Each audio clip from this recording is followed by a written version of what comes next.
Charlotte Motor Speedway. They're lean, they're mean, they're 5 to 7 horses, a man and machine. They're 4 wide before they start to slip and slide.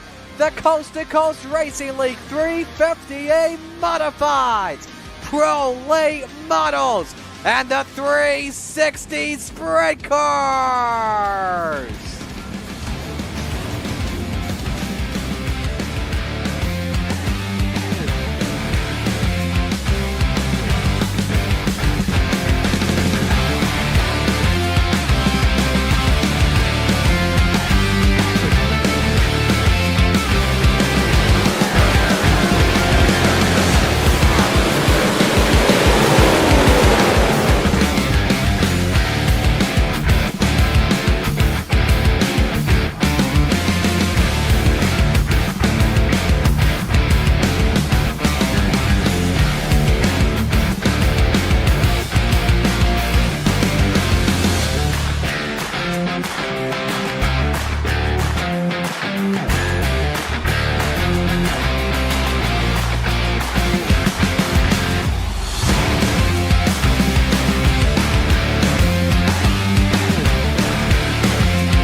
We are live on the Coast to Coast Racing Network for a little Old Timers Tuesday action. I'm Zach Chapman here with Shaggy TV. And the first race of the night here is going to be at the Lernerville Speedway. And, well, all of this is brought to us by Mauer Farm Management. Can't thank them enough for stepping up, grabbing the broadcast here this season. It allows a lot of our more seasoned drivers, I guess is a way to say it here, a chance to showcase their abilities, you know, and they plan on doing just that here at the Lernerville Speedway. And coming up after this 25 lapper, we've got 25 laps at Charlotte in the Dallara or the DW12, the IndyCar, the Dallara. So make sure you stick around, tune in for both races. Going to be a lot of racing here tonight on the Coast to Coast Racing Network and on Shaggy TV as well. So make sure you're subscribed on both. Hit those thumbs up buttons. Share it to Facebook. Do what you got to do. Let everybody know what you're doing tonight. And maybe they'll get some enjoyment out of it too. As you know, you see, we're just been sitting here at the starter stand, and only car out on the track right now is the Desert Demon Terry Landis in that 161. And while we watch him ride around here, we can touch on the points standings a little bit. Your current points leader, Dean Reynolds, he's a little busy this week. He's got something we like to call Super Dirt Week there in New York. So he is a little busy at Oswego this week, not going to be here this evening. So that's going to open up the points wide open. Here's Greg Boydell, only 3 points behind Dean Reynolds, and Steve Bixler 19 behind Greg. So both those guys looking to maybe use this to their advantage. Dino not being here, and try to make up a little bit here in the points this evening. So we watch Gary Siegelkow right now, just out here taking some warm-up laps. We got Bill Calder out here in the 325. He just pulled out on the racetrack. Got Meatloaf in the left rear, I believe that says.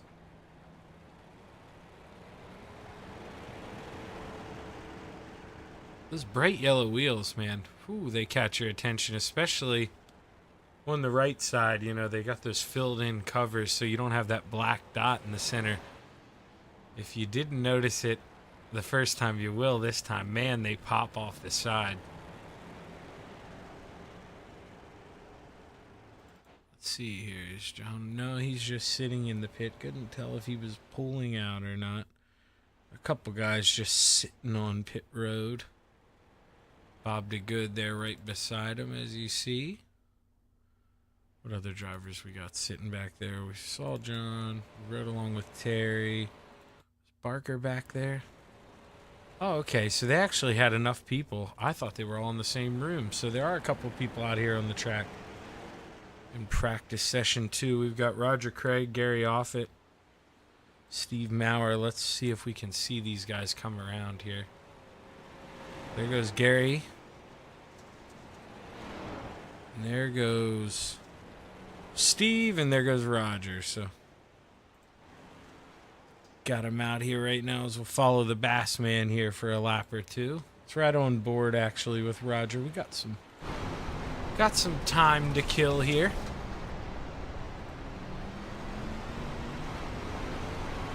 If you're out there watching this evening, let us know who you're rooting for in that chat box. Always love to know who you're rooting for.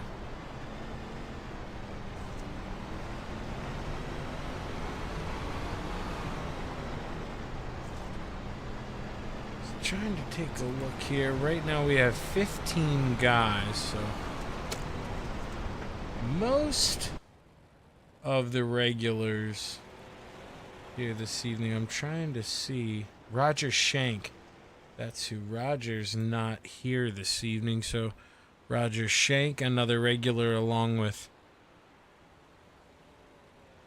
Dean Reynolds, excuse me. Had a brain fart there.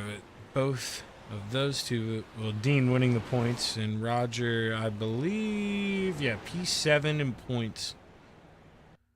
So he's not going to be here this evening. As we advance from warm-ups, we get the luck of the draw here for qualifying. You know, Iracing gives you that little number for your starting order in the heats, and no qualifying here on the dirt side. And, well, we get ready to roll off for Heat Race number 1, sponsored by Gambler Motorsports.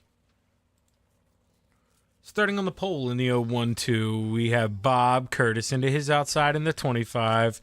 Gary Siegelkow. Excuse me for that ESPN update. I apparently didn't put my phone on vibrate. My apologies.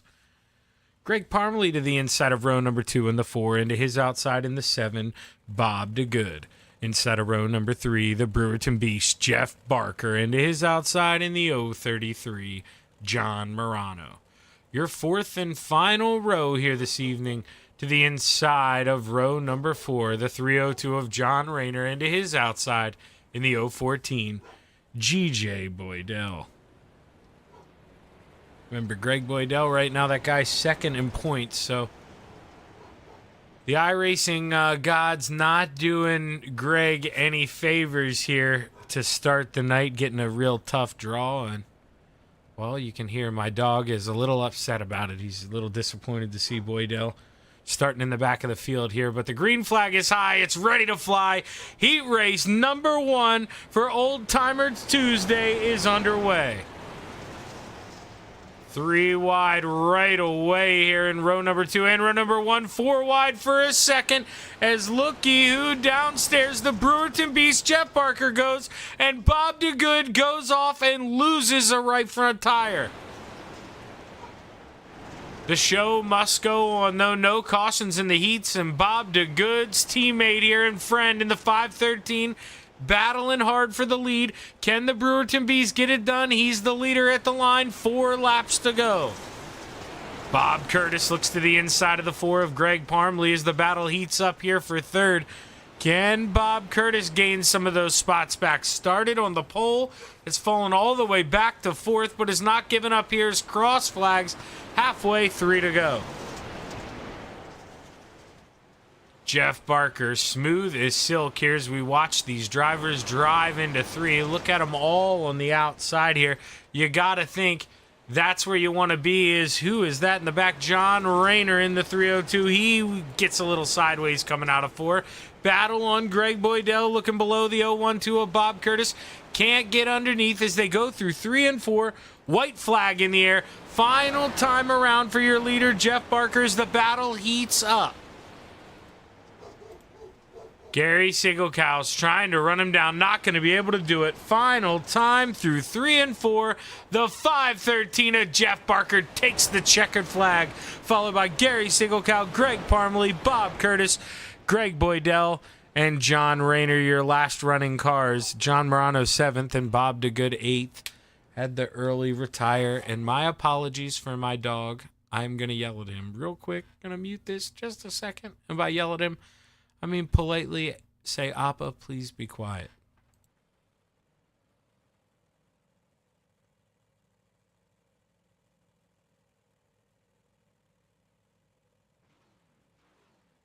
As you got to love that. At the end of the day, my wife babies him so much that he does not listen to her at all. So I got to bring down the firm hand, and with one stroke of the voice here, he seems to have calmed down. So here is heat race number 2, sponsored by Regency Home Inspections. The Desert Demon Terry Landis starts on the pole and is outside the mayor, Steve Bixler. Bill Calder rolls off on the inside of row number 2 in the 325. Into his outside, the Bassman, Roger Craig. Inside of row number 3, the 888 is Stephen Maurer. Into his outside, the 94 of Gary Offit. Rounding out the field, all by his lonesome in row number 4, the 41, the librarian of Pat Boyce. As the green flag is high, it's ready to fly. Heat race number 2 underway here at the Lernerville Speedway. Terry Landis, arguably the favorite to win this race, gets the start up front. Can he pull away here? The mayor on the outside, he's got something to say about me saying Terry Landis being the favorite. The mayor here making the outside prevail. It seems like, that was the favorite. Terry goes in there, cuts the grass. Not going to get a good run off the corner. Roger Craig going from 3rd to 1st. Can he get in front of the Desert Demon? No, he's going to get a little bit sideways. Gets a kiss from Steve Bixler.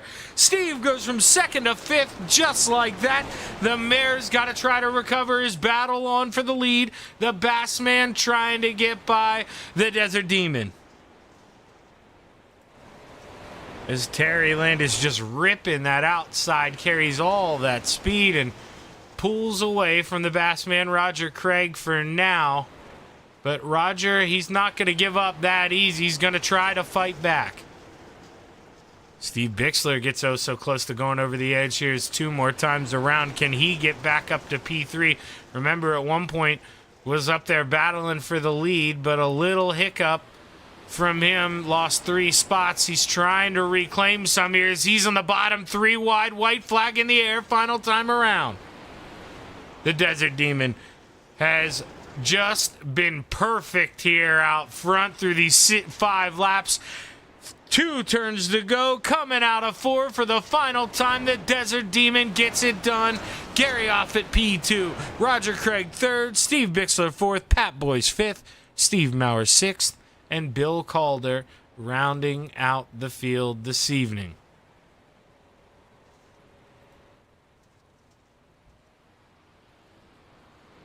As we'll take a quick commercial break here on the Coast to Coast Racing Network, and we will be right back with tonight's feature action right after this. Stick around.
And we are back live on the Coast to Coast Racing Network. A little over 30 seconds left here in warm-ups, and right now the 014 of Greg Boydell currently at the top of the speed charts here. As we did a little camera adjustment, I always forget to account for that scoreboard, and there for the heats, my apologies. You guys didn't get to see the flag, so scoot this over a little bit, give you a little better view here. And well, in just about 10 seconds here, we're going to get ready to roll into tonight's feature event. Is, like I said earlier, it is going to be a good one here at the Lernerville Speedway. We're going to see guys go over the edge, and well, guys get help going over the edge. Is no outside wall, definitely asking for trouble here, but you got to be on your best here if you want to win this evening, and somebody's going to have to answer the bell. As to who? My pick is going to be that 161 of Terry Landis, the Desert Demon. But long race here and plenty of time for someone up front to prove me wrong. As let's bring up that starting grid here for tonight's 358 modified feature, sponsored by Maurer Farm Management. Starting on the pole, the Brewerton Beast, Jeff Barker in the 513. And to his outside in the 161, the Desert Demon, Terry Landis. Gary Sigelcow to the inside of row number 2. And to his outside, Gary Offit. Inside of row number 3, Greg Parmalee, and to his outside, the Bassman, Roger Craig. Inside of row number 4, the 012 of Bob Curtis, and to his outside, the Mayor, Steve Bixler. Inside of row number 5, the 014 of GJ Boydell, and to his outside, the Librarian, Pat Boyce. Inside of row number 6, the 302 of John Rayner into his outside in the 888, Stephen Maurer. John Morano rolls off on the inside of row number 7 into his outside, Bill Calder, and rounding out the field is going to be Bob DeGood. And it should be a good one here at the Lernerville Speedway.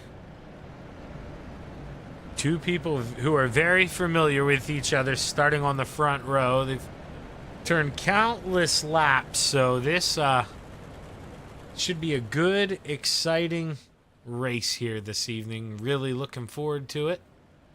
And I bet you those guys on the front row, they are too, as they love battling each other, and they'll do it hard. As the green flag is high, it's ready to fly. 25 laps at the Lernerville Speedway. Let's go racing. Everybody makes it into turn 1 safe and sound, but as you see there in the back, 3 wide for now. Let's check in. Here's the librarian, Pat Boyce in the middle. Steve Bixler goes up and over the edge. No caution for now. Everybody keeps rolling. What's going on with Steve? He's able to continue. So no caution up front. Jeff Barker, the Brewerton Beast, able to use that inside. Oh, big wreck, as that's the Bass man, Roger Craig. He's got to go to the infield. Bob Curtis involved as well. Let's go see what happened. We caught the back half of that for sure in the camera view that we had. Let's see if we can see something a little better here. So they go down the backstretch. So we're going to watch it here in turn 3. Let's watch Roger. So John Morano gets into the back of Bob Curtis. Bob Curtis flies up the track after getting some help. And man, did Roger Craig. We're going to have to change views here. But I want to see what this looked like from that front end. Look at it launch up over and go towards the wall, hard into the wall. And the 747 of Roger Craig gets stuck on that barricade, and he's got to tow back to the pits.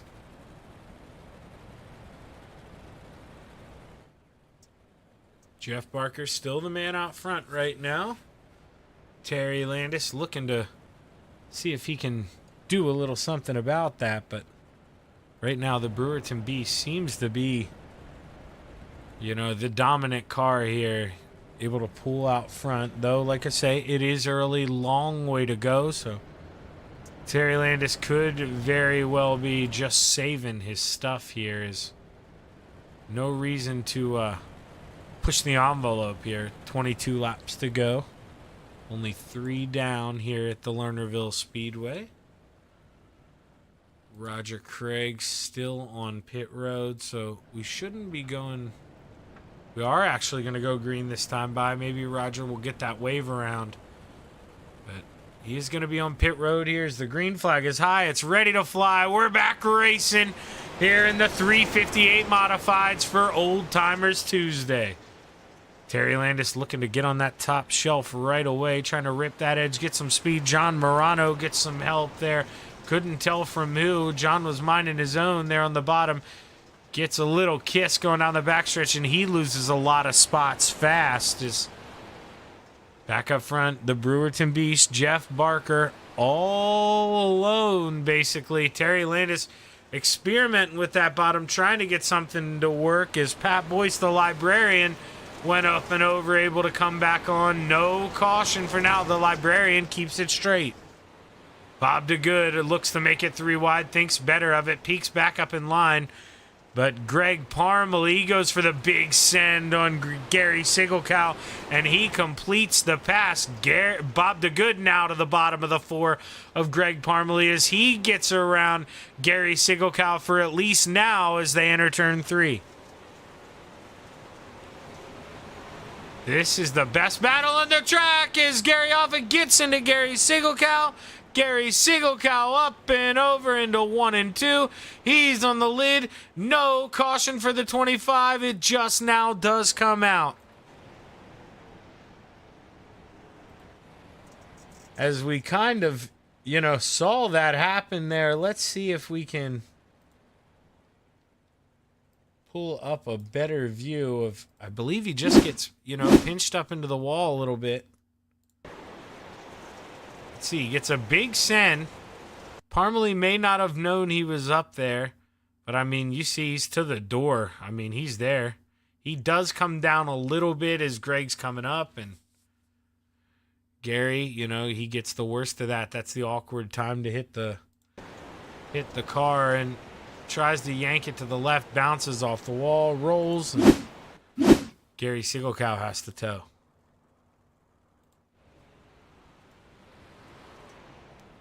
As Roger Craig looks to get a wave around there, I believe, to try to get back on the lead lap. That's something I had mentioned earlier. He was stuck there on pit road after the tow. And depending on what point of the track you're towed at, it does, it does matter. So, Roger with being wrecked right there at the pit exit, in theory that would take longer time to be towed because you have to drive the whole way around the track, and that's probably what allotted such a long time. Is Gary Sigelkow still on pit road as well, so he's going to need a wave around as when we come back. But getting ready to go green, everybody stacking up here. Oh man, that was ugly, but the Brewerton Beast, Jeff Barker here, he got caught napping. Terry Landis got that high side singing in the U machine, and he takes over the lead here. Not even halfway, 16 laps to go for the 161. Jeff Barker early on looked to be the dominant car. Just messed up that restart a little bit. You got to think he's got the speed to come back and go to work. As John Morano, we saw him look to the bottom there. Made a big send, but had to get on the binders. Just ran out of room in that 033.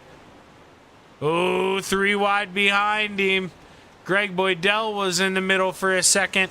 As John Morano tightens up in the middle of the corner. He's going to become meat here. He's dangling out. Can the Sharks go bite him here as Greg Boydell to the inside gets into the side of the 888 of Steve Maurer. Caution out on the racetrack. Bill Calder around. See if we can see what happened to Bill here. If he gets a little help or if he does this by himself, we'll go to this Chapman Racing drone. So he's coming down the backstretch right now. He goes into turn 3. Hits that slick and goes around, and the leaders are coming. Bill does a great job of getting out of the way. Caution is out here at the Lernerville Speedway.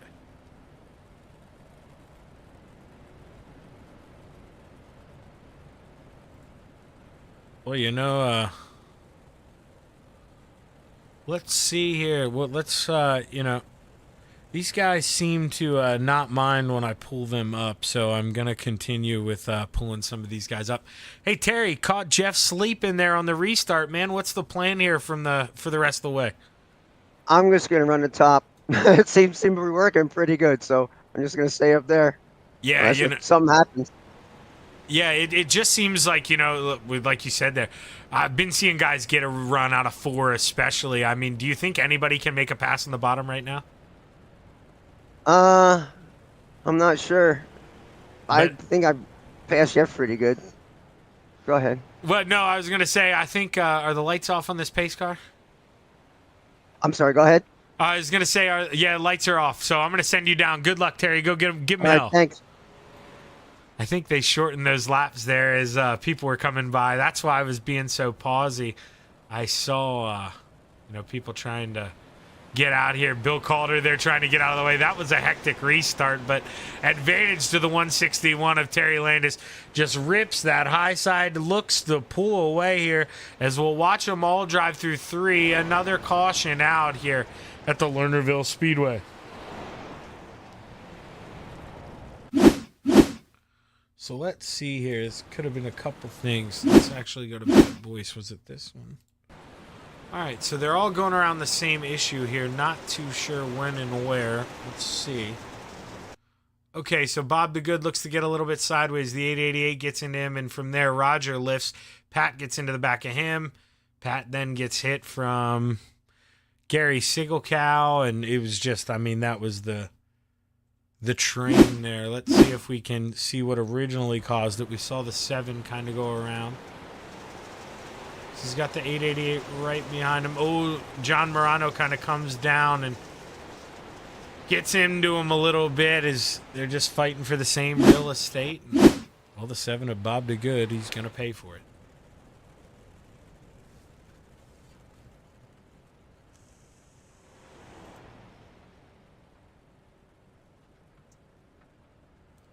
Still only just now about to get to the halfway point here is when we go back to green. We'll have 12 to go, so Pat Boyce able to get out. Oh, Gary Sigelcow blinking a little bit as he pulls down on the track.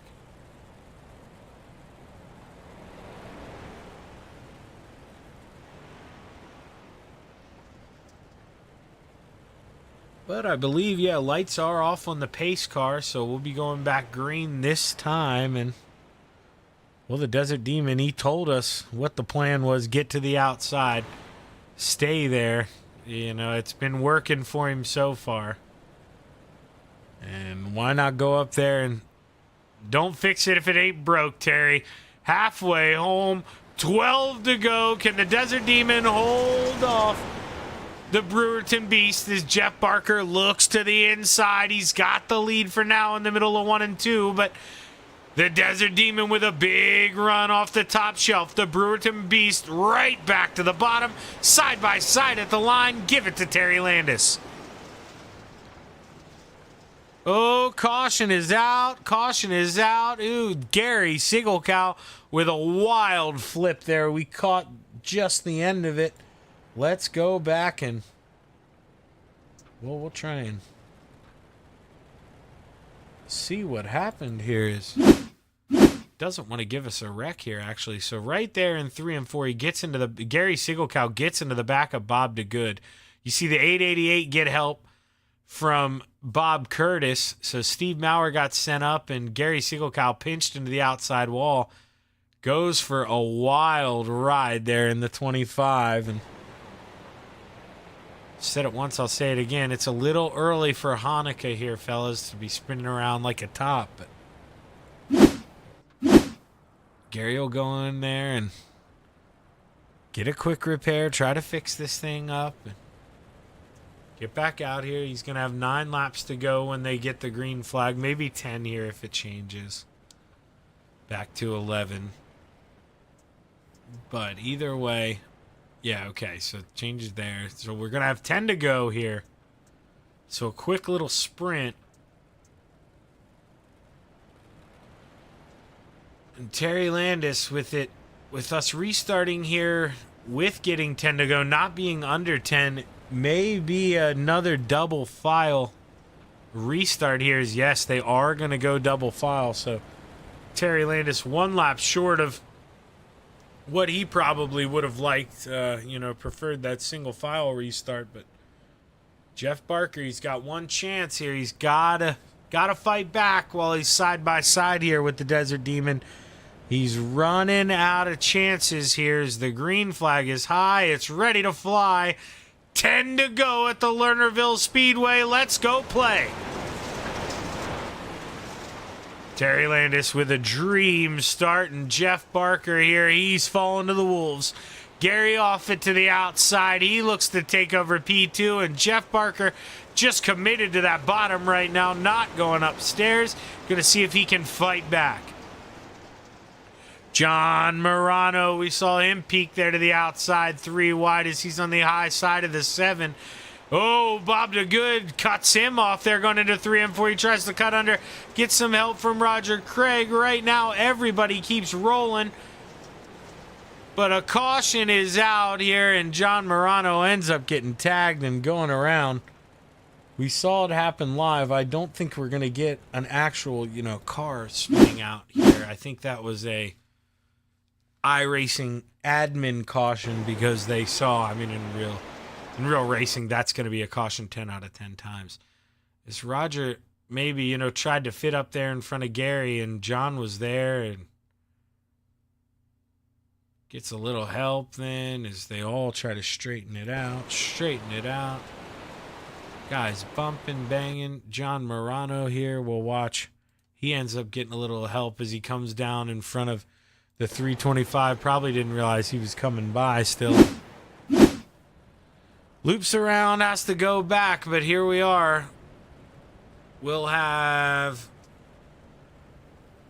7 to go when we take the green flag here, so running out of laps, and now the Brewerton Beast finds himself back in P3, not where, you know, he thought he'd be maybe a couple laps into this thing, was very fast, had a dominating race car, but 2 restarts tonight have kind of set the tone for Jeff Barker. It got a little sideways on the bottom in 1 and 2 on one of the restarts, and Terry Landis was able to go by on that high side, and there on the last restart, Gary Offit able to pull one out of the 161's playbook and do the exact same thing. So lights are off here. Like you say, we'll have 7 laps left here at the Lernerville Speedway.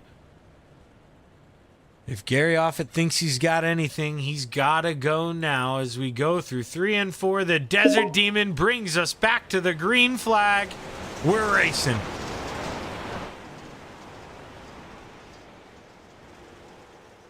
Terry Landis with a great restart, but Jeff Barker able to pounce on the bottom, back up to P2. Can he hold it at the line if a caution were to come out? Almost pulls up to Terry Landis. Did he win that race to the line to hold second? Looks like for now he's standing in front of the 94. He may have won that race to the line right before the caution comes out. Believe Gary Sigelkow and Steve Maurer involved in one here.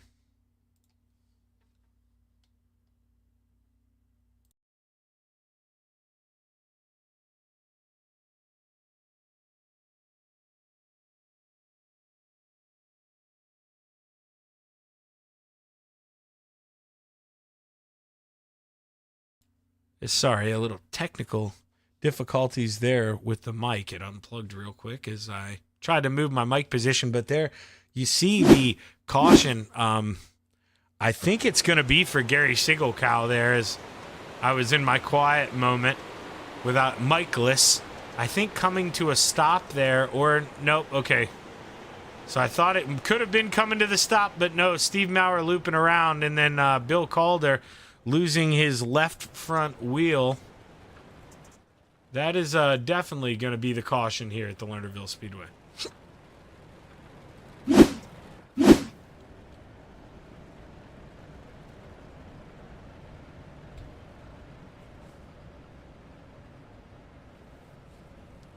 Should have 6 to go here, I guess, when we take the green flag. Not able to get the full lap in, and no, that is what I was expecting.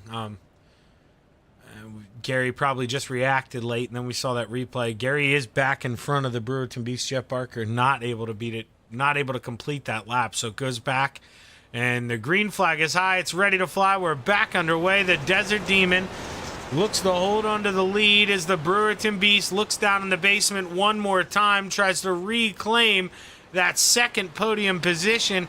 Can he do it here through 3 and 4 as they come out of 4? 5 more times around at the Lernerville Speedway. Battle on for second. Terry Landis now going back down to the basement here, experimenting a little bit as he sees probably in that rearview mirror Jeff Barker making the bottom work. And 4 more times around. Can the Desert Demon hold off a hard charging Jeff Barker? Caution out once again here at the Lernerville Speedway.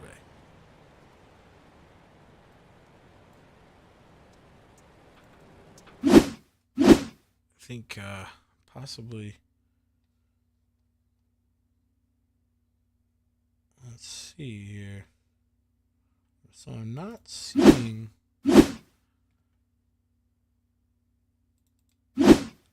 this, the yellow flag.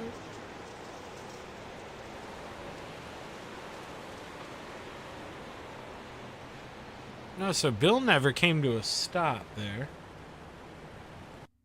Let's quarter speed this. Do we see anybody spun out here around the racetrack anywhere?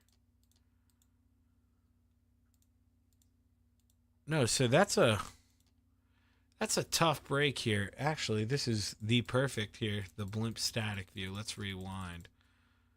Because we can see when the caution comes out. No, yeah, so they're just going to... I guess Iracing thinks Bill was going a little too slow there on the top, but you can see here from the blimp, no wrecks. Tough break there for the leaders. Man, Jeff Parker once again's got to give that spot back. That's... Oh, man, he's got to be banging his head off that steering wheel inside that car right now. As I can feel the frustration for the 513 the whole way up here. He's passed for second twice now, and a caution comes out. So Jeff Barker, try to stay calm here if you can hear me, buddy. And just go back at it here. You got 3 more times around to try to reclaim that middle podium spot. As you got to think Terry Landis with this restart, he's got another good one. Man, you got to think he's got this race locked up as long as he doesn't make a mistake here in that 161. 3 more times around. The Brewerton Beast right back to the basement, down in the grass. Tightens up real bad, and now we're going to get another caution again. As we saw that happen, Greg Parmalee.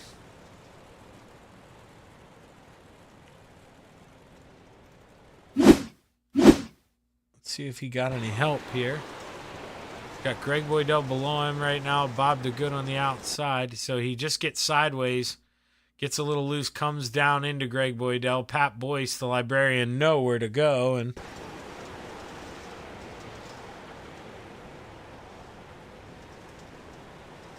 the librarian here, he may pulled a book out here and just started to read and requested a toes. I think that may do it there for the 41. There's not a lot of time left here. We'll have 2 laps to go when we get the green flag. So natural green, white checkered here. And got to think if you had to tow there, you're probably not going to get back out in time to stay on the lead lap. So tough break for the 41 of Pat Boyce.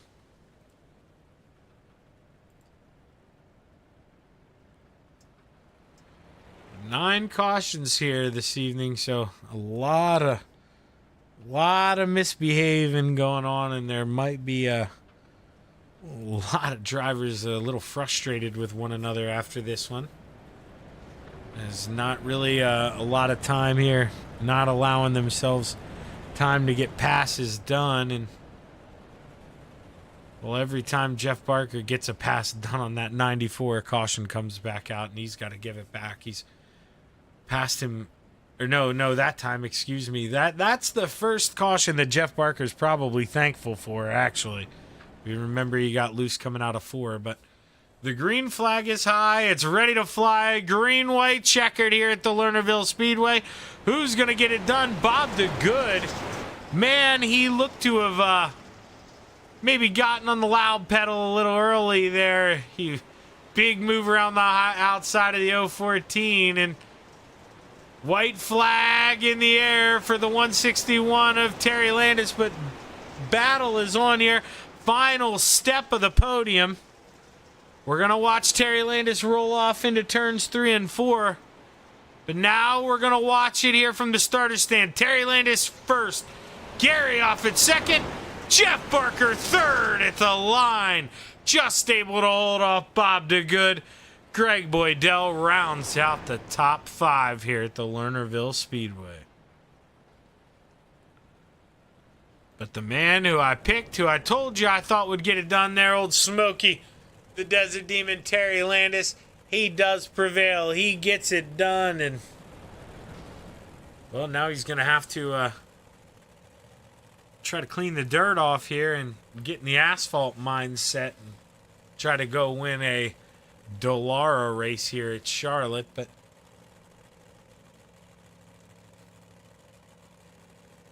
try to find the longest green flag run we had here, so I can try to give you guys a long set of replays here. But well, if I notice that they're sitting still, we'll just fix her up here. But we'll give the Brewerton Beast, Jeff Barker, here a minute or two to catch his breath, and well, then we'll talk to him up here in the booth.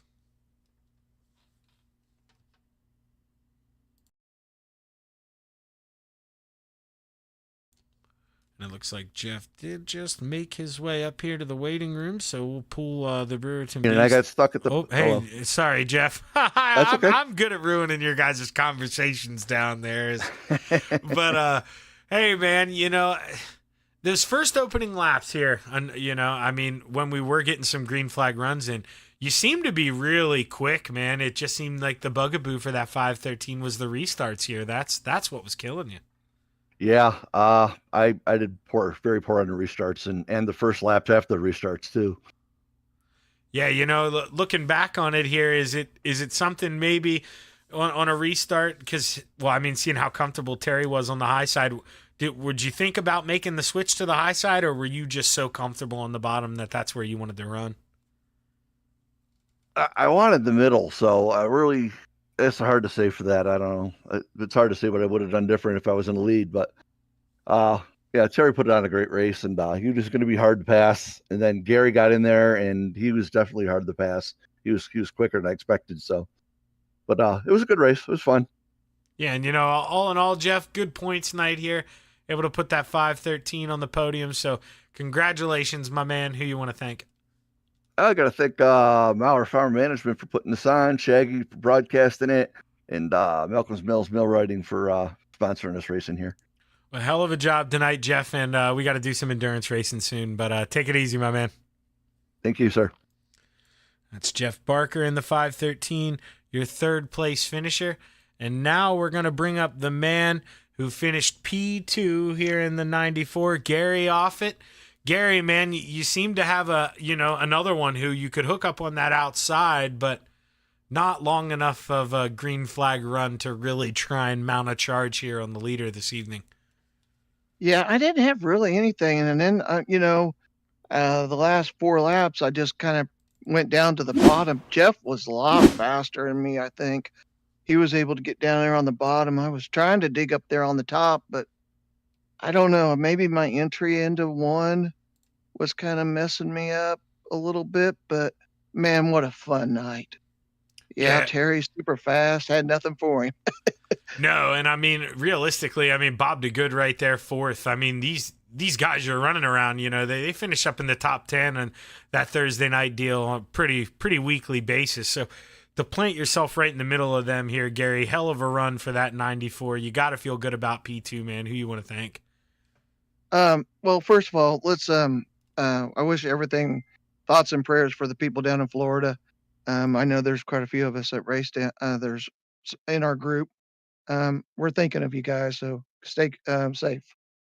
Second of all, for Shaggy, for all you guys and all your group, for Maillard for sponsoring this. This is awesome. And then Greg, Keith, Devo, and Jack, and all the team members. So we're having fun and can't wait to go try out the IndyCar. Yeah, man, that is Charlotte. That's going to be exciting. Well, good luck, Gary. Hopefully you can roll over the magic here, man, and go for a double podium. Good luck, my man. All right, thanks. That's your P2 finisher, Gary Offit. And with that, well, we're going to bring up your winner here this evening, the Desert Demon, Terry Landis. Terry, man, I talked to you real quick. You know, you're able to take advantage of the high side on that restart. And, well, man, you just never looked back. Talk to us about this race car, man. You look fast. Well, I was just telling Jeff, with that setup, all you had to do is just set it in right and keep the right throttle, and it just drove itself right around the turn on the top side. Yeah, you know, we saw you there. Well, we're watching you now here. It's hard to find you long enough green flag run here. But Yeah, it was hard. but those final laps, man, you went down there and, Were you just shutting the bottom to just, protect, and you knew you didn't have to go to the top? It wasn't worth the risk? No, I was going down there to see if it's faster, and it was coming out of 4. Well, man, you found it at the right time. You're able to go down there and protect. And Terry, you were my pick to win here, so I'm glad I shook the curse off here and could finally pick you for a win, man. Congratulations. Who you want to thank? Thanks, Shaggy. Well, you for your awesome doing what you do. You putting on a good show and commentating. We love it. And C2C for putting us on a good show, giving us a place to race. And Mar Farm Management. Sorry, I'm all excited. I don't usually run the top like that. And all the guys, Kreitz, Old Track Parts, Yoo-Hoo, Galen's Homegrown Popcorn, Epson Sprint Wraps, just all them guys and all you guys put on, and the guys in Behind the Works, you guys are awesome. And wish you guys down in Florida, hope the Angels are watching over you. Yeah, no kidding, man. It's scary down there, getting nailed back to back here, but good luck down there. And, well, Terry, good luck here at Charlotte, man. Pulling for you for the double here. All right, thanks, Shaggy. Oh, I'd like to thank my wife, Judy, too. Oh, that was close. That was a Yeah, I know, close. right? All right, Terry. Congratulations, my man. Hopefully I talk to you again. All right, thanks, Shaggy. See you down in Charlotte. And that is your winner here in the 358 Modifieds. Race 1 here for Old Timers Tuesday, presented by Mauer Farm Management. We will be right back with more racing here at Charlotte in the Dallara DW12. So stick around and don't go anywhere.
It's time for another edition of Iracing Trackside, powered by Bob Johnson Auto Group on Rock Sports Network. Kiss on the champion. Trying to be a bit of a hiatus, so let's get right when we talked about it.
love. It was amazing. These dollars had come together to support us, and we realized, no, we didn't want to use them for us. We wanted to use them to help others. The foundation has done so much for so many people. It helps any family that has somebody, whether it be a crew member or one of the drivers, that get hurt. We can help them to get through the situation. I was injured in a non-wing sprint car accident that broke my neck and left me with a spinal cord injury. I was in the hospital 8 months, and that got really, really expensive. So having that extra help to help push me and my family forward was a big deal.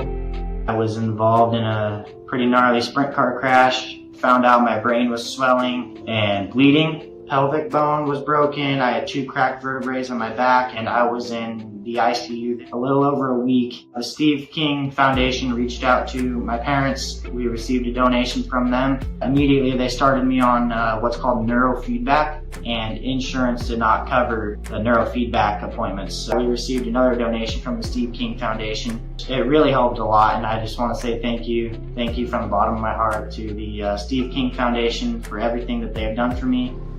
This last Sunday, I got to turn laps in my modified here. That was my first laps back in a race car since the accident, and I truly believe that if it wasn't for the Steve King Foundation, I wouldn't be able to do that or be where I'm at today.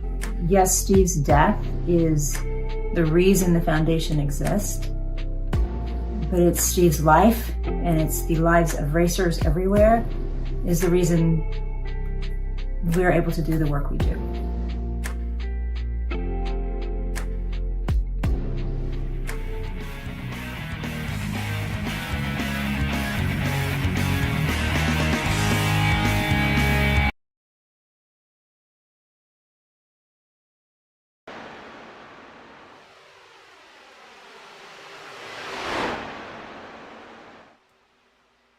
And we are back live on the Coast to Coast Racing Network with race number 2 here at Charlotte Motor Speedway. And, well, if you know how to read, like apparently I don't, it says the Lernerville Speedway, because did I ever type it and change it? No, I didn't. So we're going to ignore that for 1 second. And now we're going to, voila, magic.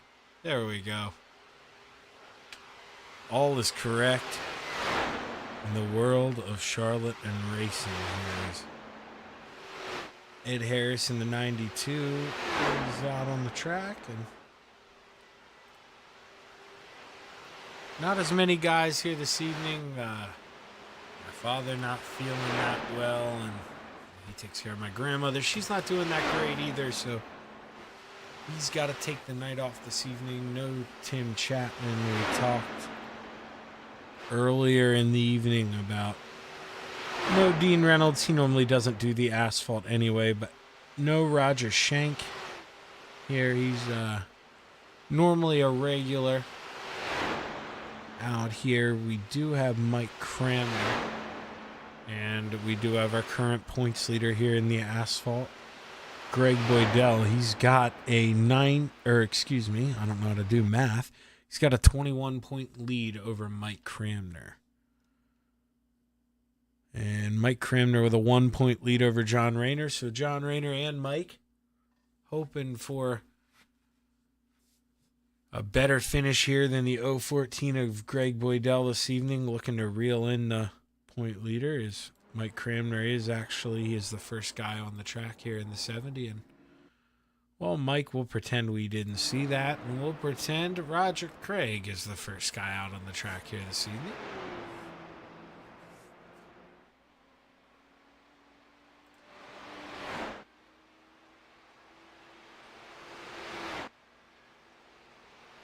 Just watch the speed here as they come around. It's unbelievable how fast, how much speed these things carry around here.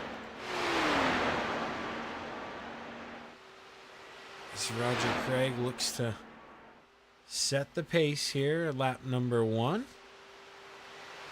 He will put in the first time, I believe. Yeah, Pat Boyce and Terry Landis are pretty close to him. They should all 3 come up here simultaneously. Roger Purple in sector 2. That just changed. Pat Boyce, the librarian here, takes over the pole. See here, John Rayner in the 302 coming around. It's this time look like he's currently quick time. Watch Roger Craig. He had purple there, sector 1. Somebody else just took that from him, but Roger Craig, the Bass man, moves back up to P1. Mike Cramner right now out there on a purple flyer. Purple. That's quick time for Mike Cramner in the 70. And as he woes her down here, he's going to hope that that sticks here. Greg Parmalee comes around. Where does Greg go? He moves up to 5th. Gary Offit, Greg Boydell, and Ed Harris right now, the only people that could dethrone Mike Cramner. Gary Offit, as he finishes up here, second and final lap, he moves up to P9. That's not going to be enough. Ed Harris doesn't look to be putting in a qualifying lap here. Greg Boydell coming around to finish up lap number 1. Let's see where this puts Greg Boydell. Puts Greg Boydell currently P11. Gonna look for a much larger improvement here on lap number 2. Can the 014 find some speed? He's quicker personally in Sector 1. Sector 2 quicker as well. He's going to move on up to 8th. The 014 of Greg Boydell. And with that, qualifying will come to an end here. Mike Cramner on the pole. Roger Craig second. Gary Siegelkow third. And now Greg, he found a little something. This lap's not going to count. He's just out here trying to find some quicker time, and either slowed down there in Sector 2. But he definitely found something in Sector 1, realized he could have pushed the car a little bit more. And well, with that, we'll go up here to the blimp camera. You get to see a little bit of the overview here. You get to see the road course design in the inside. That's this is one of my it's simple, so someone like me, it's a little more of a simpler road course. Doesn't take, how do I say this without offending some people? This road course is not as challenging as some of the other ones, especially some of the European courses. I find that like the Daytona and Charlotte, not to like insult us Americans here, but just maybe not as complicated of a road course. And that's probably why I can put okay times down here at this road course. So, double-edged sword here. But, starting on the pole for tonight's 25-lap main event here at Charlotte Motor Speedway, we have the 70 of Mike Cramner into his outside, and the 747, Roger Craig. Gary Siegelkow to the inside of row number 2, into his outside, the librarian, Pat Boyce. Inside of row number 3, Greg Parmalee, into his outside, John Rayner. Inside of row number 4, the mayor, Steve Bixler, into his outside in the 014, GJ Greg Boydell.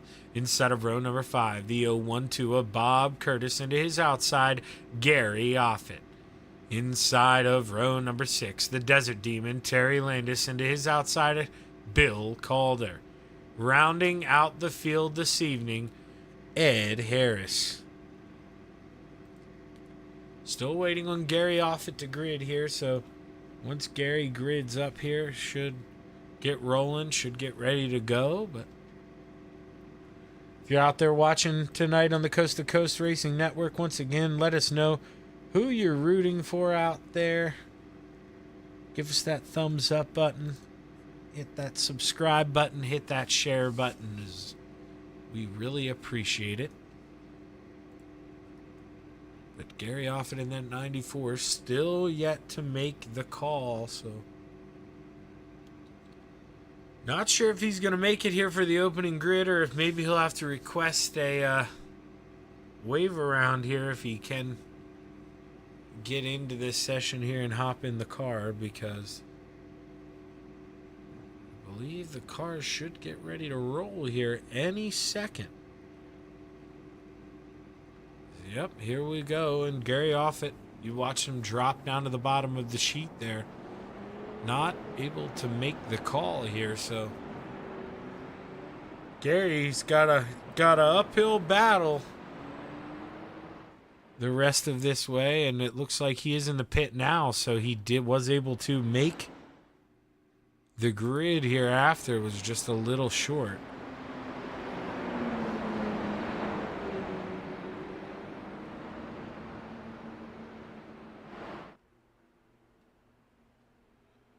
Once again, huge shout out to Mauer Farm Management here for picking up the sponsorship once again here for Old Timers Tuesday.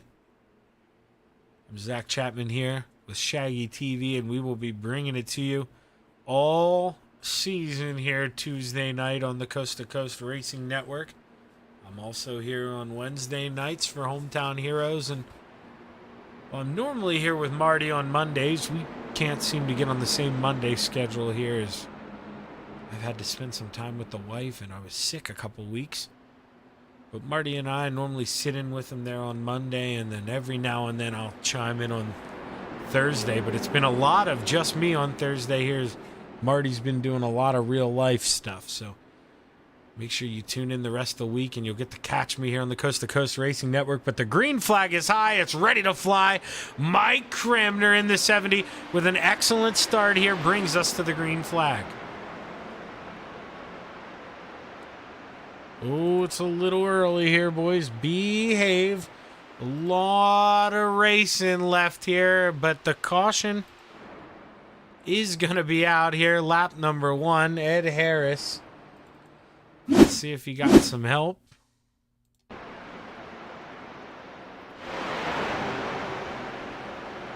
he just gets down on that apron and comes up and gets in to the 325 of Bill Calder.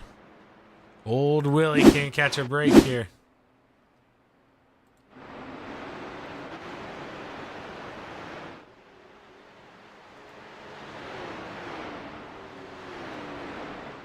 But Mike Cramner is leading the field out front here, and Gary Sigelkow behind him in that yellow jacket machine. Or no, excuse me, I guess Roger Craig was credited with P2. I thought so. Probably just checking up there when the caution came out. No hurry to get back in front. But the Bass man still holding on to P2.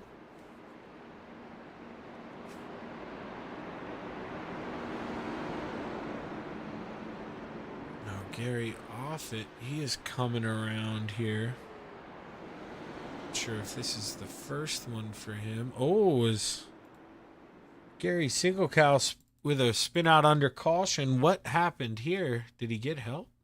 So they do. They have to check. I mean, he was right behind Roger. Roger had to get on the binders, it looked like.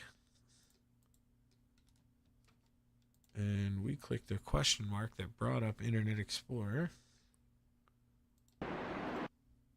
So let's see here. So Roger, see, he comes up here. He has to lock him up. Gary Sigelkow not quick enough to react. He gets into the back. Goes around Pat Boyce. That crunches that front wing, but now it goes back.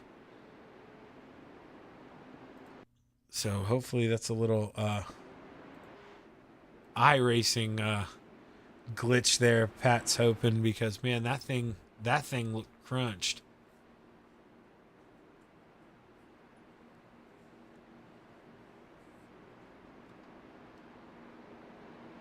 We'll have to see too. Right now, it's done this in the past, I believe. So I believe we're not counting laps under caution. I think that's just an SDK thing. It really doesn't like to not count the laps. That's why you're seeing them change. But I think when we go back, green flag should reset here. And I think we'd have 24 to go. But been wrong plenty of times before, so wouldn't be surprised if I'm wrong again here. We'll see.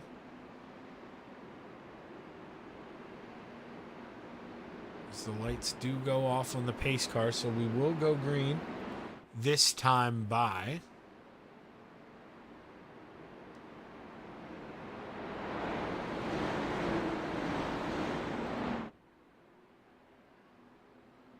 And Mike Cramner in the 70.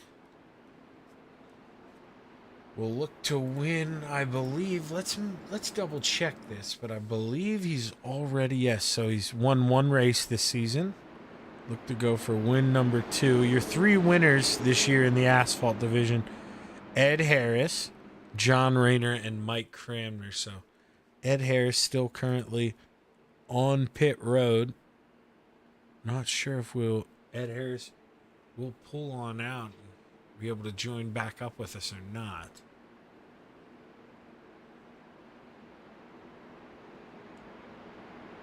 But we hope that the 92 of Ed Harris can make it back out there. There he goes. Drops the jack.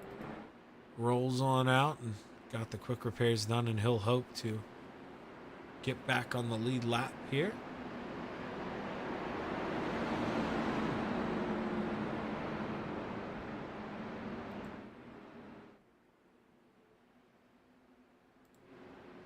As the green flag is high, it's ready to fly. See Mike Cramner there disappeared, just came back. That's why we were off and into space, but able to get that connection back here and get a good restart, able to get out in front of the 747 of Roger Craig. And, well, we're in a 6-car pack here. Settle down, fellas. It looks like it didn't reset, so maybe they turned back on caution laps counting here in this one, or it'll reset at the line. But if they did turn them back on to count, that is going to be all the more reason you need to behave. You're not going to have a lot of green flag. There we go. There it reset. Okay. 23 to go. I was going to say, now SDK understands what's going on. It's Pat Boyce out front. Feeling the pressure early. You know, Gary Siegelkow, we talk about him. Not a lot of patience in that yellow car, and man, he gives Pat a little kiss there in the back. And Mike Cramner involved in an accident. I think it'll be quicker here. We could hear it. Let's just rewind rather than look over. So right now, that's not Steve Bixler. That is not Gary Offit. Is not Greg Parmalee. Who are we here? So Mike Cramner, who is in that Chick-fil-A machine? I know that's Bill Calder involved, but I am not Greg Boydell, not John Rayner, not Pat Boyce. Steve Bixler? No, Steve Bixler's there in the 75. Who are we missing? Oh, Bob Curtis. There we go. So Bob Curtis, let's rewind this here. Let's try and diagnose this. So right now, they're just, Bob's there.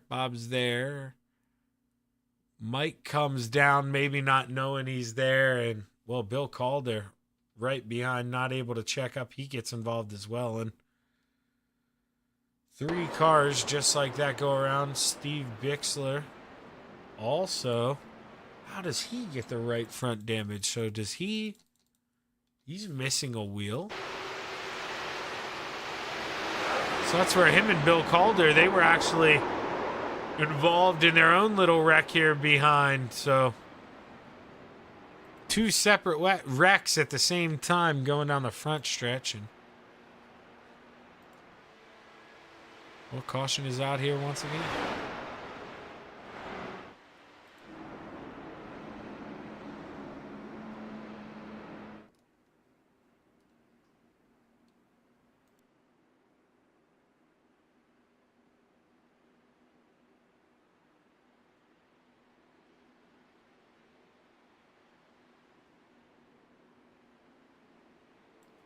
Is Pat Boyce still out front here in the 41 as field tightens up?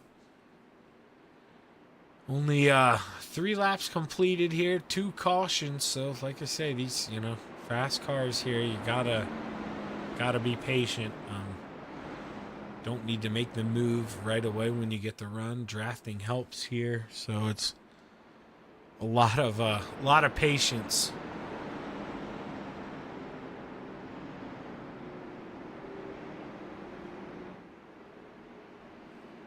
you know, at the same time, I believe here these guys do have the unlimited quick repairs, so that kind of turns off that patience button at the same time. Doesn't really force you to kind of be conservative.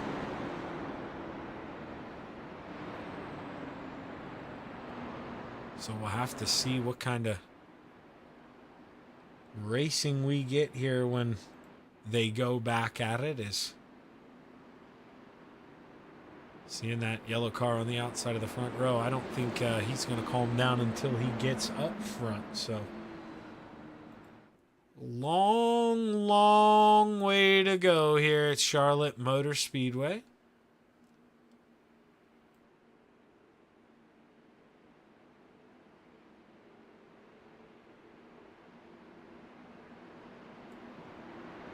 Pace car rolls down the backstretch for the final time here with its lights off.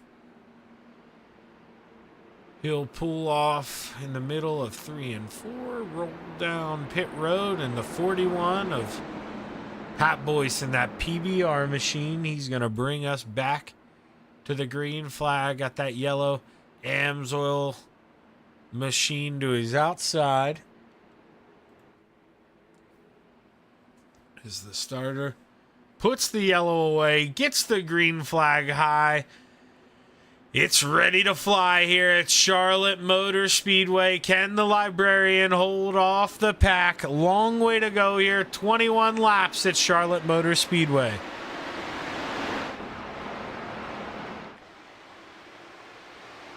Oh, so close here. The front three. One mistake takes out 3 guys. As Gary Siegelkow mounts that charge on the outside, he's going to complete the pass. Greg Boydell looks to go around the outside. He gets a little contact. Oh, and we're wrecking again here at Charlotte.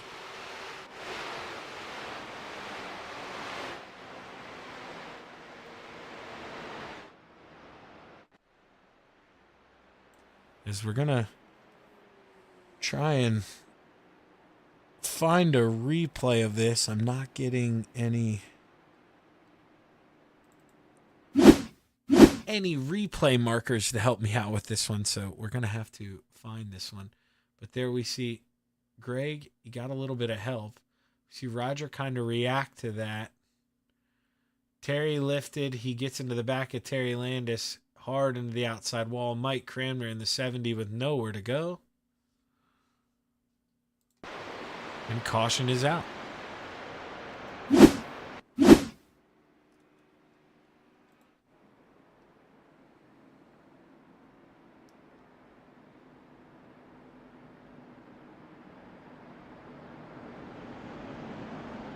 As we under caution again here at Charlotte Motor Speedway, 3rd time in 4 laps. So, like I say, this is case of where drivers, they just need to calm down, need to realize there's a long way to go here, and you know, you got to make sure you're there at the end. You want to be towards the front. You may get the unlimited quick repairs, which, you know, make guys a little aggressive, but you can't put yourself on the back foot. Yeah, you can use a quick repair, and you know, you can get the wave around so you can get back on the lead lap, but at the end of the day, if you're not in the top 4 or maybe 5 if you're lucky there with 2 or 3 to go, you don't really stand much of a chance to win unless the guys in front of you wipe themselves out. So you got to be smart. You got to put yourself in a position to win here. And if you have to keep going down pit road and using those quick repairs, you're not doing that. So Pat Boyce here just trying to somewhat stay in a rhythm in this 41 machine. Is, you could say, long way to go here. So he might be yelling at Mrs. Boyce right now, hey, I need a Mountain Dew, I need a Red Bull, I'm getting tired. All this start, stop, you know, they start to run out of that adrenaline, you get tired. It does wear on you, all these restarts. It's not definitely how any of these drivers want to spend their night here. especially at Charlotte, this is a fun racetrack. And, you know, I mean, they normally take these things to drafting tracks. So the fact, you know, you get at a track where you can race a little bit. I mean, really, driving skill does matter here. I mean, not that it doesn't at Daytona and Talladega, but it doesn't. You know, you just need to be in the right place at the right time and just not lose that draft. Here, there is a little bit of skill. You're going to wear out the tires a little bit. Not if we keep going to these cautions. You're not going to wear the tires out, but under normal circumstances, you know, green flag runs here, you're going to get tire wear at Charlotte, and that will add to the chaos a little bit. You'll see guys sliding, especially coming out of turn 4. So right now, kind of getting robbed of that a little bit here, but we'll see what these guys can figure out here. That's not the view we want. That's the view we want. We roll through 3 and 4. We'll see him switch those flags up. Just catch the end of it. Pull that green flag out. He's got it up, waving in the wind, and Pat Boyce sets the tone here. He can go anytime in that Geico restart zone. The 41 fires, and we are back racing here at Charlotte Motor Speedway.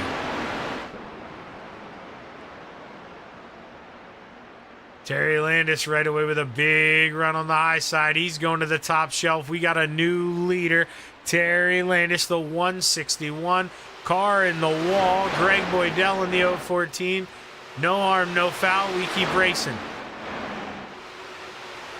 He's got Gary Sigelkow to his outside. Gary Sigelkow in that yellow jacket trying to make that thing scream, trying to make that thing soar. Almost gets in the back of Greg Boydell as he really pushing the envelope in that 25. Getting all the draft he can. Car in the wall in the back. Who is that? I believe Bob Curtis in the 012. Can he get to the inside? He can. No caution for now. We're racing up at the front. Gary Sigelkow looking to the outside for P2. That 25 with a big head of steam on the outside. That's where you want to be. You don't get pinched off coming out of the corner. And, you know, you get to carry that momentum. You pull a little bit of side draft, and we may have a new leader next time by. If not this time by. Too close to call, but give it to the 161. 17 to go. He hits that inside apron. Terry Landis able to catch it. My, oh my, was that a close one. Side by side down the backstretch. Man, we almost had a big one through 1 and 2 as Gary Sigelkow right next to the 161. No room for error. Terry Landis holds it on the bottom. He holds it at the line. 16 laps to go. These guys are giving it their all up front. Pat Boyce clips that apron, able to hold on to it, but now 3-car battle. Greg Boydell thought about making it 3 wide. The 040, they touch in front. Gary Sigelkow in the outside wall, down into the inside wall. No caution just yet. The 25 keeps on rolling. No caution here at Charlotte. The race continues. Greg Boydell trying to pull to the outside of the 161 here, but now he's going to try to diamond, try to crossover. No, goes back to the top shelf here. 14 to go at the line. Gary Sigelkow still trying to make his way down into pit road with that broken left front. He's going to make it, but he's going to lose a lap here as the leaders come around through 3 and 4. Terry Landis floats up in front of the 014 of Greg Boydell. Greg Boydell, though, I think just kind of like a lion stalking his prey in the tall grass. No rush here for the 014. He looks to the outside here as we go on board. Side by side through 3 and 4. Just backs out, though, and falls back in line. Looks to carry another run here. 12 to go at the line. Pat Boyce, 3rd place. John Rayner has fallen off pace a little bit, is below him. Who is that? I believe the librarian. No. Who's that? No, Greg Parmalee, excuse me. They're in the 4. I thought maybe we were getting a lap car. But Greg in that blue and white Nationwide machine, he moves into the top 4 with a big pass. Greg Boydell, though, still just stalking, just hanging out. Knows that, maybe you want that draft on the last lap. If you trust Terry to hold that bottom, I think the high side prevails. But it's just if Terry floats up, makes a mistake when you're pinching him down, just like that. Like, oh man, if Greg was not just behind the 161, we would have had the leader's wreck there as Terry Landis with a little boo-boo in 1 and 2 slides up the track. But for now, 9 laps to go. They race on, and they're racing hard.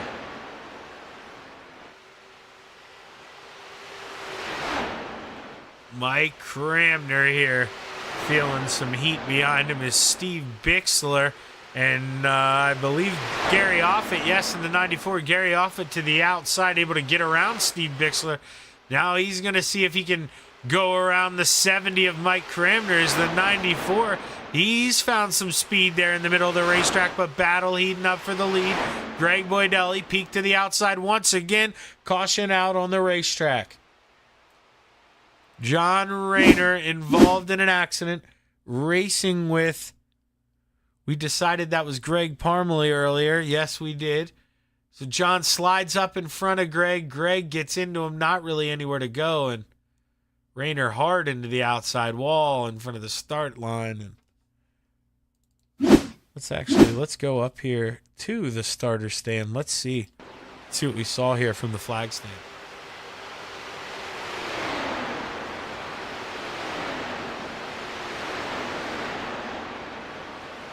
Oh, everybody makes it.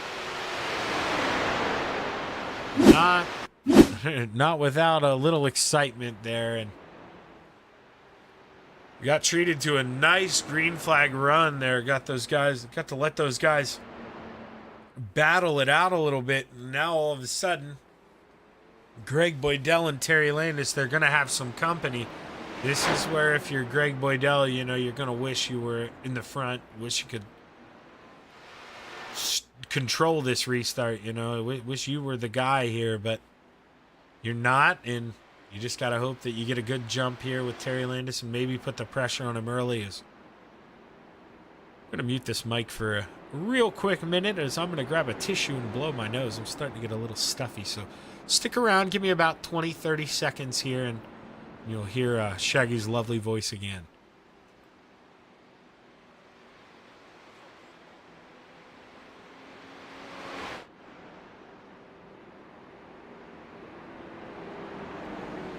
There we go. Nostrils cleaned. And let's see here. Right now. Let's see who we can find. Pat Boyce here, sitting in third. Let's bring Pat Boyce up to the booth. Hey Pat, Shaggy up here in the booth, man. You got a copy?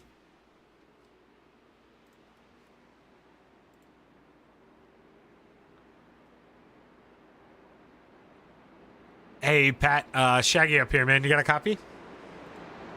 Yeah, I got a copy.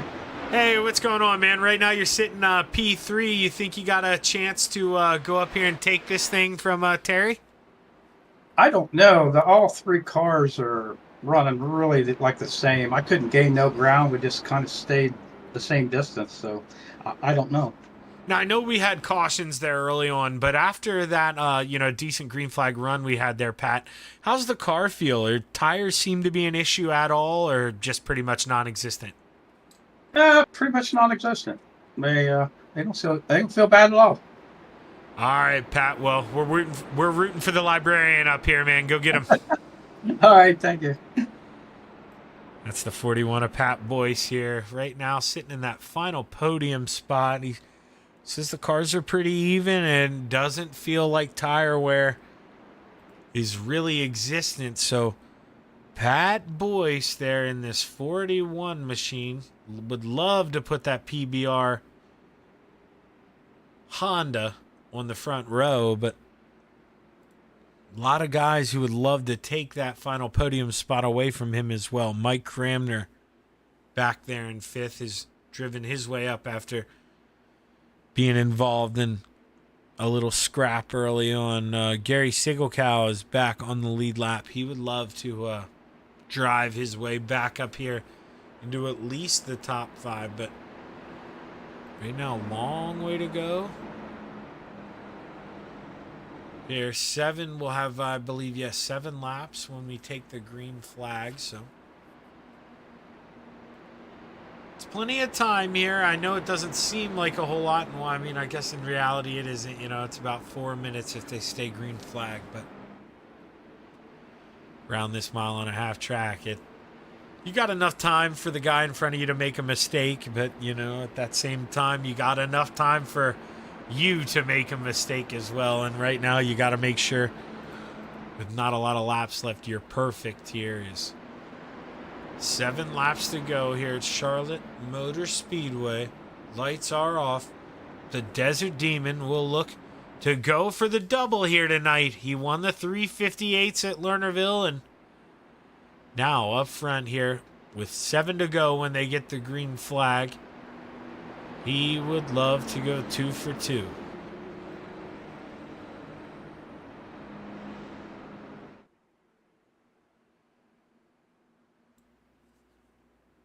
Greg Boydell at the same time. Yet to win a retread asphalt race this season. And, you know, anytime he's on the podium in the dirt, I always talk to him about how he's got to be a favorite coming into the asphalt, but yet to pick up an asphalt win yet this season. So he is the point leader, has been very consistent, 3 top 10s in 3 races, but would love to knock that monkey off his back here and get the first win.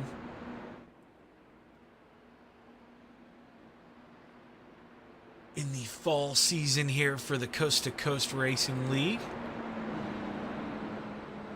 As the pace car pulls off, the green flag is high. It's ready to fly. 7 laps left at Charlotte Motor Speedway. Can Terry Landis hold off the field?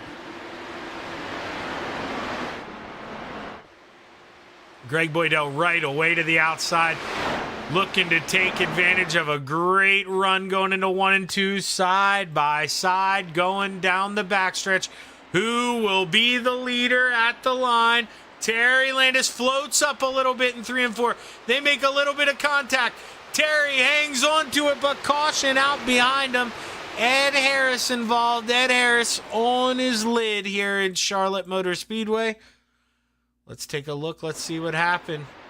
Gary Sigelkow goes down below the line there and, well, loses it on entry. So let's see here. We'll go back and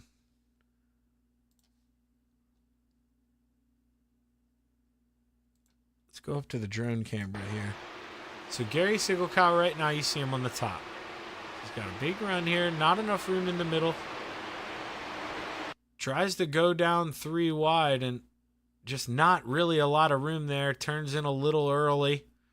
Gets down on the apron and floats up. There's a lot of net code right there. A lot of net code. And, well, Ed Harris, he pays for it. And he goes around, ends up on the lid. And, well, caution is out here at Charlotte Motor Speedway once again.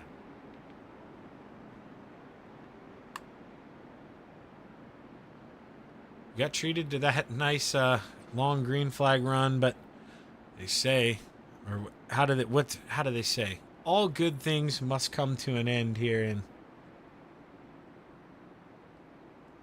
well, I believe too. So now, you know, with caution laps not counting,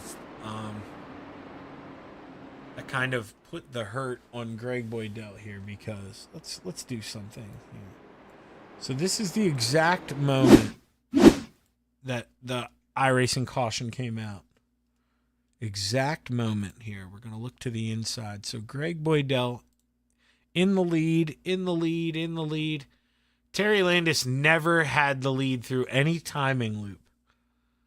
since, let's see, where the last spot Terry Landis to have the lead. We've got some time here. We'll just rewind it back.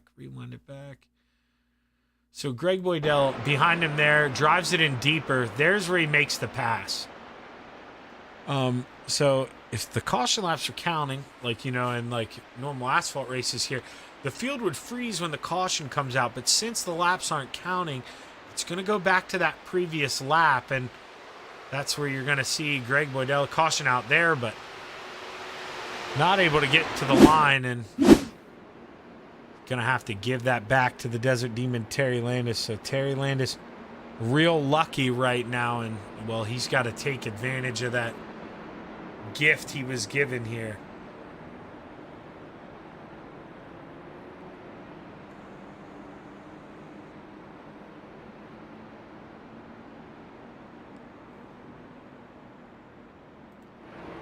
It's Greg Boydell, man. He is he's going to be wondering, oh man, what else can I do? Like, I mean, he basically, let's go back here. We still got time. They're still pacing. We'll come back a little bit. So Greg, let's go. Let's find that blimp camera.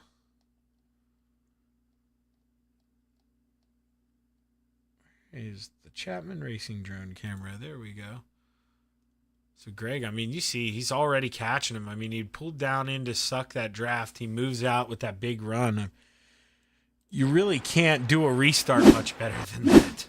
So the 014, he's got to find a way to do it twice here. And man, that is going to be tough to do when the Desert Demon Terry Landis is Terry. Probably, you know, I mean, he's a guy, he learns from those mistakes very fast. And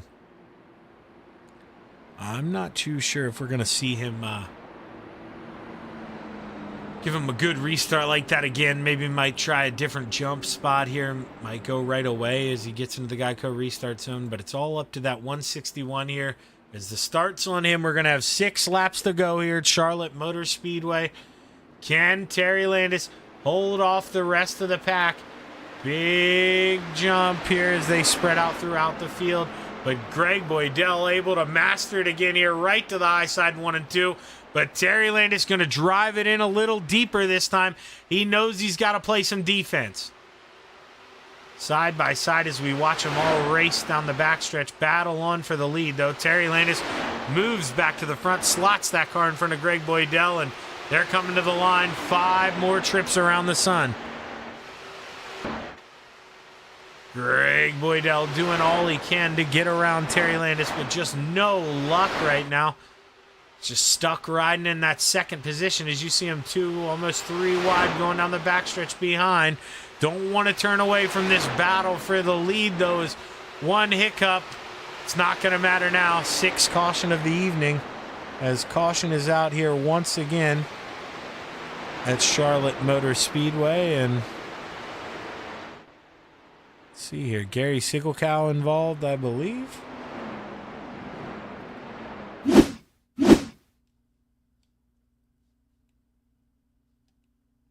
See here, let's find our Chapman Racing drone camera. Let's follow this yellow car here. So it starts in front of him. Couldn't tell who got into Mike Cramner there on the bottom, but Mike Cramner goes for a hard slam to the wall. Is that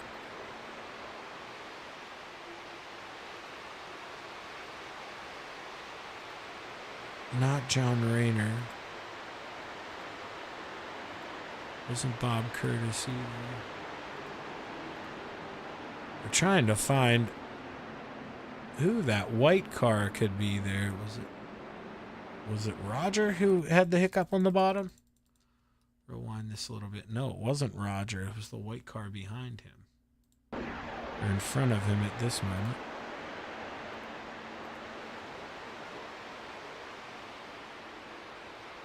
So yeah, not too sure who that was with the little hiccup on the bottom, but gets into Mike Cramner. And, well, Mike Cramner pays for that. And like I say, 6th caution of the evening here. We still got 5 laps to go, or 4 laps to go, I guess, when we get the green flag. So would not be surprised if we get to the 7 or 8 number there for that caution, but hopefully the drivers settle down here. and we can get a good finish under our belt, because with how close Greg and Terry have been running, we're kind of getting snubbed out of a great race here. I mean, Greg, he just tries to set Terry up, and it's almost like watching a game of chess. It's not happening very fast, but every move means something here, and just watching these guys duke it out is a lot of fun if you can appreciate a good battle. And you know, these guys right now are giving it to us.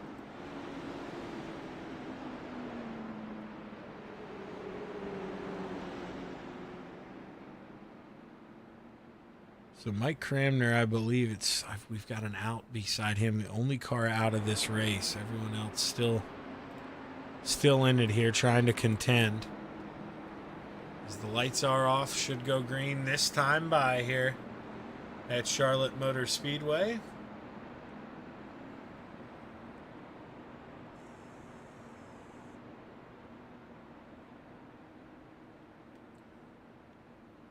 Desert Demon Terry Landis looks to hold off Greg Boydell, the librarian Pat Boyce, and the rest of the Old Timers Tuesday group here.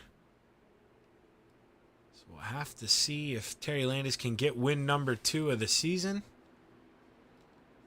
or if the point leader Greg Boydell can sneak around him and get his first win of the season.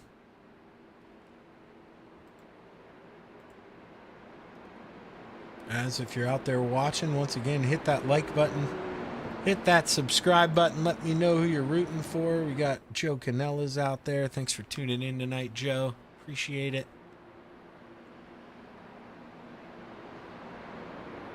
The lights are off, and we are going green this time by. Here's the Steve King Foundation pace car. We'll pull off. I'm going to jump up here to the starter stand, and we're going to have 4 to go for the Desert Demon of Terry Landis. This time by, can he hold off the rest of the pack? We're back racing. Greg Boydell tries to make that move to the outside in 1 and 2 again, but realized this time early it wasn't going to work. Falls right in line, and we watch him race going down the backstretch here. Can we get to 3 to go as side by side? Terry Landis just wants this thing to be over. He's begging to get these 3 laps done. Greg Boydell looks to the outside here through 1 and 2. Gotta fall back in line, though. Terry has just been so good on the bottom in that entry. Drives it in deep enough that, you know, maybe he can't pick up the throttle as early as Greg, but he can go in there and close that line off and not float enough off the bottom to allow that crossover. 2 more trips around this time by. Greg Boydell trying to look to that outside. He goes for that diamond, like I've been saying. I mean, Terry will drive it in deep, but he doesn't float it up enough to leave a full car length underneath him, and that's where Greg Boydell, he's got to find another way to get this move done. He drives in high into 3 and 4, tries to look low, but we're coming to the white flag. Caution is out before we take the white flag. Let's see here.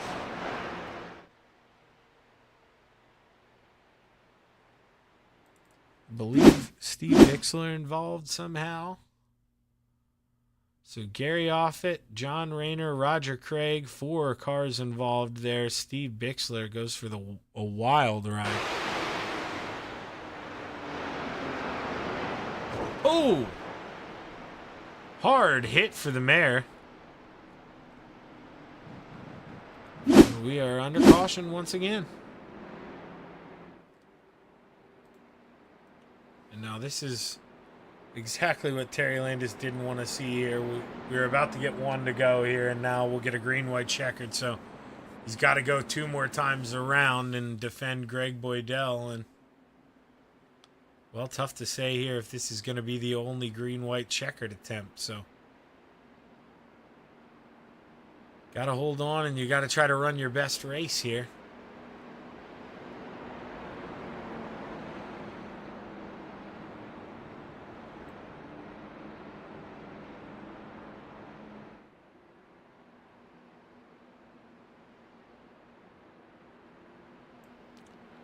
Thanks for sticking around, though. If you're still out there watching, definitely know that sometimes these cautions, they can be tough here. And well, 7 cautions in 25 laps. It's not exactly the most fun, but I'm telling you, these endings are exciting. So make sure you stick around here for this ending. It's always eventful, and Greg Boydell might have something to say here before this thing is all done.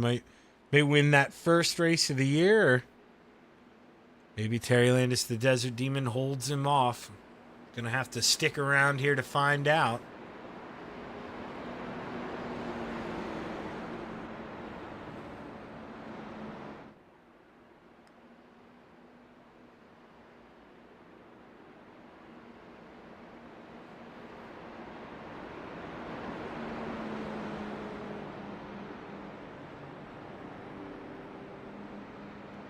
Lights aren't off, though. We're going to go around one more time here. Hopefully it's one more time. Let's pay attention to those pace lights here.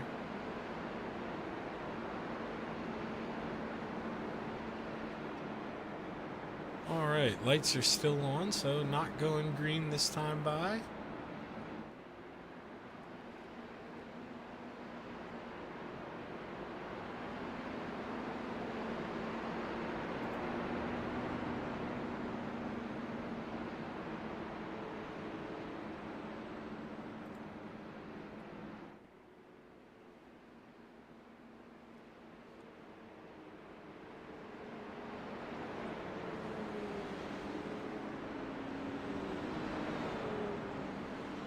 Right now, Greg Boydell would definitely still leave here with the point lead, as he is the current point leader, running in second. So no pressure on Greg Boydell right now. He just needs to be smart and run around here in the second position.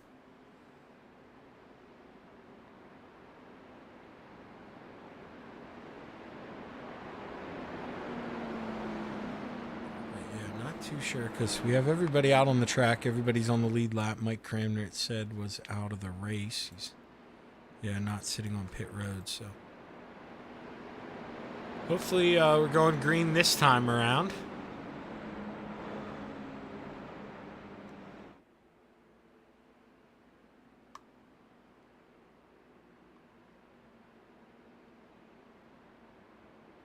keep an eye on those Steve King Foundation pace car lights, and there they are. They're clicked off, and should have 2 laps to go here at Charlotte Motor Speedway.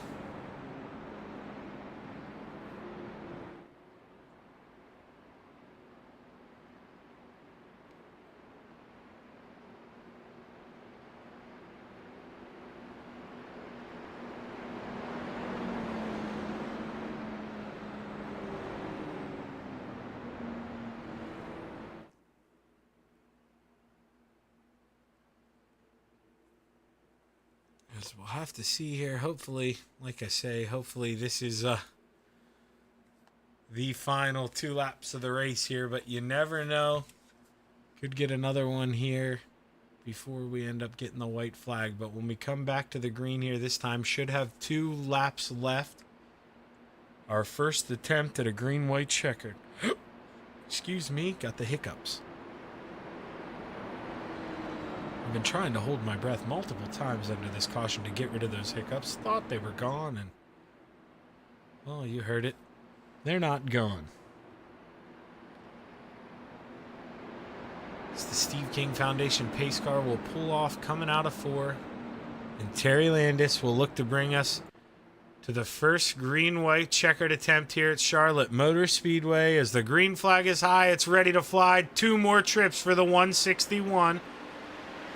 Oh man, guys are fanning out.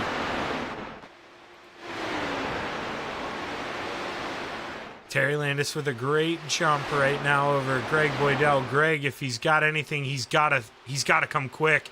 He's running out of time. He's looking to the high side here into 3 and 4. What can he do here? Gets a little contact from the 161. No caution, no wreck. They roll. White flag in the air. This is going to do it. Final time around the speedway. Greg Boydell in the 014 not going to be able to come up here. He seems to have gotten a little damage after that contact from the 161. Lets Gary Sigelkow go on by. Knows he's points racing.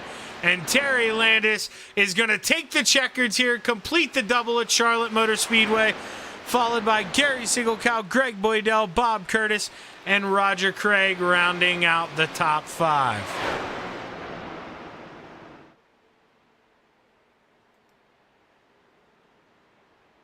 Let's see if we can see the front end of that. Couldn't tell. It doesn't look to be any damage on Greg Boydell's machine, but after that slight contact with Terry Landis, just seemed to hang it up a little bit, take it easy, and bring it home, and still finished on that podium. But Terry Landis, your first 2-time winner here this season in your asphalt retreads, and well, we're going to give these guys a minute or two to catch their breath here, and we're going to pull them up for some interviews.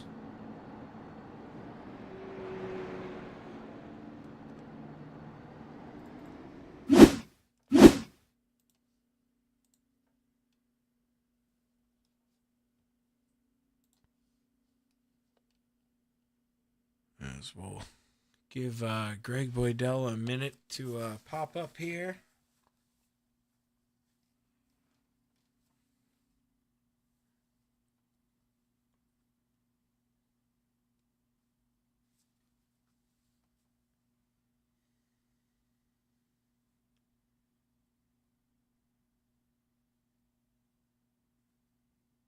Still waiting. So my apologies. Just waiting for these guys to move on up here. And once they do that, we'll get a word with your third place finisher, Greg Boydell. Hey, Greg, Shaggy up here in the booth, man. You got a copy? Yeah, I got you. Hey, man. Well, whenever you had that long green flag run, you had a chance to battle with Terry a little bit, and it seemed like, you had something for him, but just caution after caution. It's tough to go up there and battle for the lead. Talk to us about the race. Yeah, it was interesting, just like the small blocks were. I don't know what's going on with Iracing, but it's I guess it's Christmas time because they're handing out incident points whenever it wants to.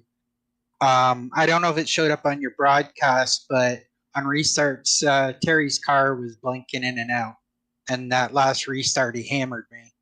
So that's why Sigelkow got by me. So I'm not sure really what's going on, whether it's me or whether it's Iracing.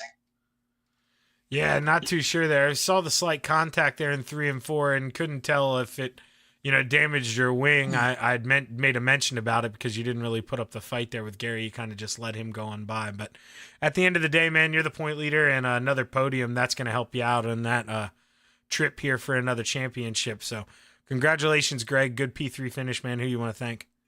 I want to thank you and everyone that volunteers at C2C and Moyer Farm Management. Well, congratulations, Greg. Another good run here, man, and good luck the rest of the way, my man. Okay, thanks. Have a good night.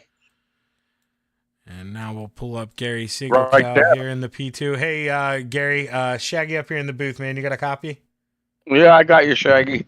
Well, you had quite an eventful race there. You were running up towards the front early on, but a little contact. You had to go make that green flag pit stop, and you raced your way back up to the front, but just not enough time to go for the lead. Talk to us about the race. It was just crazy. I had to go to the back, had to get a wave around, and then I just had to find holes and go through them with the laps running down. Well, you're able to get that 25 back into a groove here, man, make up those laps and get back up to that middle step of the podium. So congratulations, Gary, on the great run, man. Who you want to thank? All the guys at Venom, I hold up the old guys for us. Mauer Farms for putting this on. You for doing a great broadcast. C2C and all the guys in the Retreads League. Well, great run, Gary, man. Another good points night for you here, and look forward to talking to you some more. Yeah, thank you. And now we'll pull up here the winner this evening, Terry Landis in the 161. Hey, man, Shaggy up here. You got a copy? Yes, sir. Go ahead. Hey, man, able to pull the double here. You know, you got out front early, but with those, with that last caution, I mean, how nervous were you? I mean, you're about to come to the white flag. Another caution comes out, and man, you had to play defense again. Yeah, I was like, right when it came like 20 more feet or whatever it was, it could have made the, for the white flag, but it is what it is. And Greg put on a heck of a show, him and I guess, because he was running the top side really good and strong. Yeah, you know, he was, but it just seemed like you were willing to let it fly in there a little deep, especially on the bottom of 1 and 2. And I talked about it on the broadcast, you know, you would float up a little bit, Terry, but just enough to only leave like, you know, maybe a half a car length to that inside below you. And it wasn't enough, you know, for him to go down in the basement. I mean, just talk to us about how hard it is to like hit your marks like that. And I mean, be perfect because you never let the door open. Yeah, well, that's what I figured. I figured if he's gonna pass me, he's gonna pass me on the outside. So I tried to run like you just said, a groove and a half off the bottom and give him the whole rest of the track to Greg and let him see what he could do with it. But I figured I was watching my mirror and I was waiting for him to lay back a little bit, like you always say, then get a good run and cut me down in 3 and 4, but it never happened. Yeah, no, it just seemed like, you know, he never really, I mean, and that's sometimes where it's easier said than done. You know, it's way easier to talk about it up here when you want to go and be aggressive. But yeah, sometimes it's just that little bit of extra layoff and with the draft. But man, you're able to play the perfect defense here tonight. Go 2 for 2 in the evening. Congratulations, Terry. Who you want to thank? Oh, you, Shaggy, because you're one of the best. You're just starting out and you're already on top of your field there.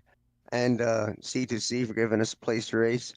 And Mauer Farm Management for sponsoring and making it happen. And Galen's Homegrown Popcorn, put cart in the code and you'll get 15 or 10% off, I forget. And Kreitz Old Track Parts, because sometimes they need those things. And Boys Back KSR and my wife, Judy. I've heard Blake win so many times it's 15%. I can answer that for you. But congratulations, Terry, man. Big win here tonight. You know, all the teammates, man, they're going to be proud of you here getting the double. That's not easy to do. So congratulations, and hopefully you can carry it over next week, my man. I hope so, and thanks. Yeah, even though they're a bunch of old guys, these guys all the way, I'll tell you that. Oh, yeah, and I mean, well, let's be honest. With a race like this, all the caution, you never know what's going to happen. So, I mean, you got to get a little bit of luck, and, I mean, you had the luck tonight, and you played great defense. So, hell of a run, Terry. Thanks, Shaggy. See you next week. And that's going to do it for us here on the Coast to Coast Racing Network. Terry Landis gets the double done and, you know, just ran that extra like we talked about there. I mean, it should, maybe I do know a little bit of what I'm talking about. I mean, not the best racer, that's for sure. But, man, Terry, he played that perfect defense, that groove and a half up and just drive it in a little deep. Like I say, couldn't get in the throttle as early as Greg. That's why you're seeing Greg get the big runs down the backstretch, with, of course, with the little help of draft. But Terry perfect. That's what you got to do. You got to change your lineup when you're that leader. I mean, even if it's uncomfortable. And Terry willing to drive a little uncomfortable tonight. Started 11th, gained 10 spots to finish first. So not only did he win the hard charger for the 161 tonight as well. And like you say, that's going to do it here on the Coast to Coast Racing Network. Big shout out to Mauer Farm Management for picking up the sponsors here on Old Timer Tuesdays. I'm Zach Chapman with Shaggy TV. We'll be back with more racing tomorrow night on the Coast to Coast Racing Network, a little Hometown Heroes action. Then we'll be back Thursday as well with small blocks and big blocks. So make sure you hit that subscribe button, hit that like button, hit that share button as well. Let your friends know what you were doing tonight. I'm Zach Chapman here with Shaggy TV signing off on the Coast to Coast Racing Network. Have a good evening.